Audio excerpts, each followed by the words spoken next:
Professor Mallory talked about, and the forests north of it. A frontier formed along the Dniester River by about 5800 BC, the situation shown here. I've argued in a recent book that Proto-Indo-European was spoken in the steppes north of the Black and Caspian Seas, but not at this early date. Indo-European myths and rituals were based firmly on the long-established value, both ritual and economic, of domesticated cattle. Long before Proto-Indo-European evolved as one of several languages spoken in the steppes, in my view, steppe societies borrowed domesticated cattle, sheep, and goats from their farming neighbors and became at least part-time pastoralists.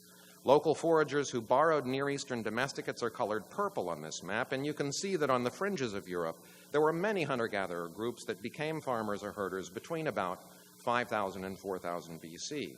The acceptance of herding in the steppes separated steppe societies from their former cousins in the forest zone to the north, who rejected cattle and sheep herding and remained foragers for more than 2,000 years.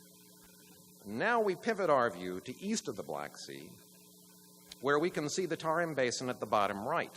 To the north of these oasis settlements were hunting camps of the long-lived Celta-Minar foraging culture in the Central Asian deserts and desert steppes south of the Sir-Darya River. North of them were the Atbasar foragers in northern Kazakhstan and the Kuznetsk-Altai foragers in the western Altai. If hunter-gatherers occupied the Tarim Basin at this time, they are poorly documented.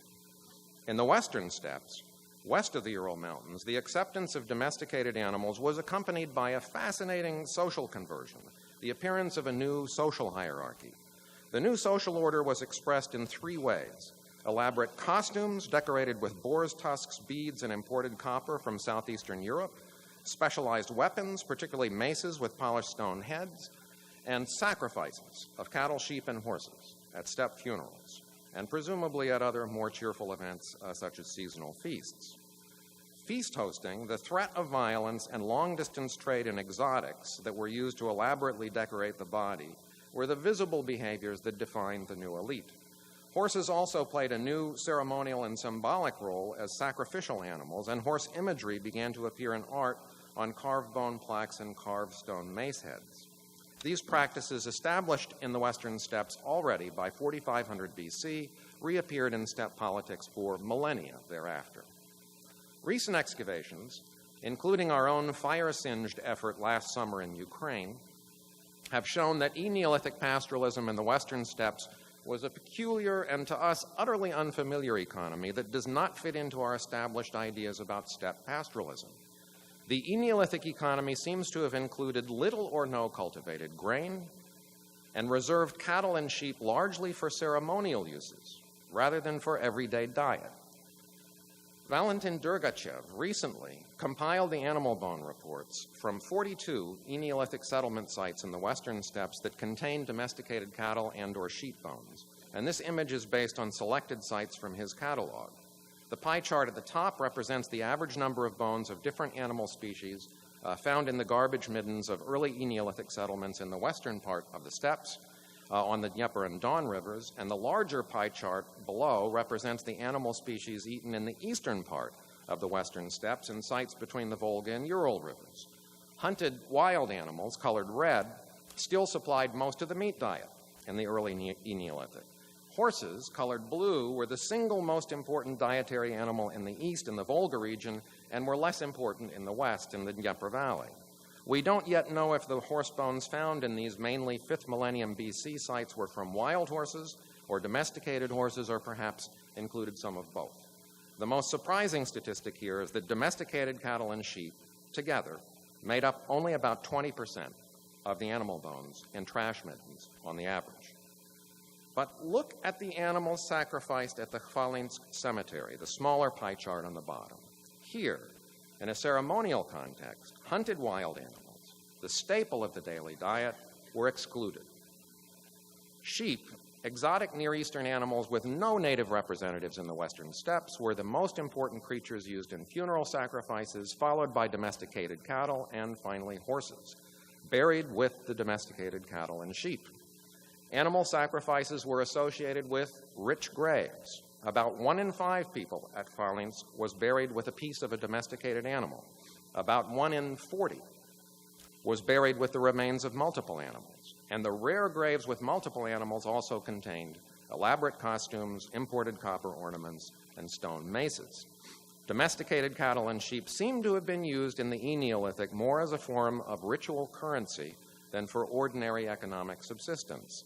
Even small herds of cattle and sheep must be watched constantly, and this substantial labor apparently served a purpose that was primarily ideological and political.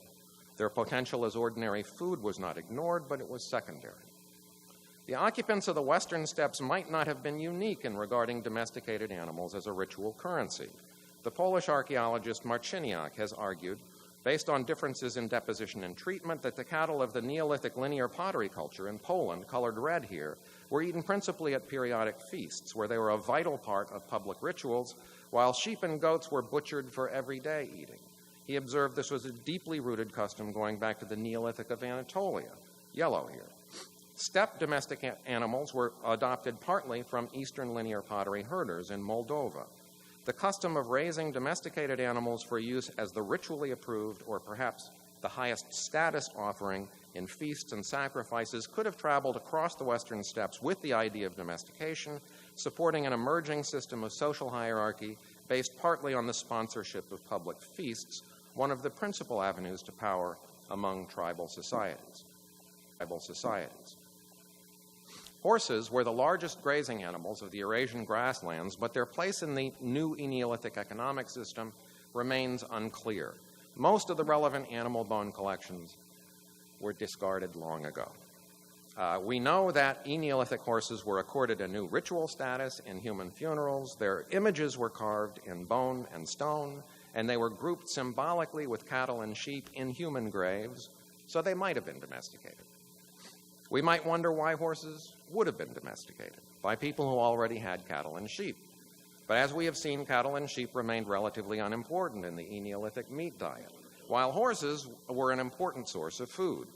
Given that no human had ever ridden a horse, and wild horses are large, nervous animals who establish dominance by kicking, biting, and violent fighting, it is not likely that horses were domesticated because some suicidal horse hunter thought it might be a good idea to throw himself on a wild horse's back. Riding probably began only after horses were already controlled and young horses were raised by humans. But the earliest domesticated horses could have been regarded, distasteful as it might seem to modern horse lovers, as a cheap source of winter meat. Horses are easier to feed through the winter than cattle or sheep. Cattle and sheep will push soft snow aside with their noses, but unlike horses, do not have the instinct to use their hooves to dig through crusted snow to find the grass beneath. Sheep and cattle will starve in crusted snow, although ample winter forage lies just beneath their feet. Cattle and sheep must be given fodder and water or access to unfrozen moving water, or they will die in steppe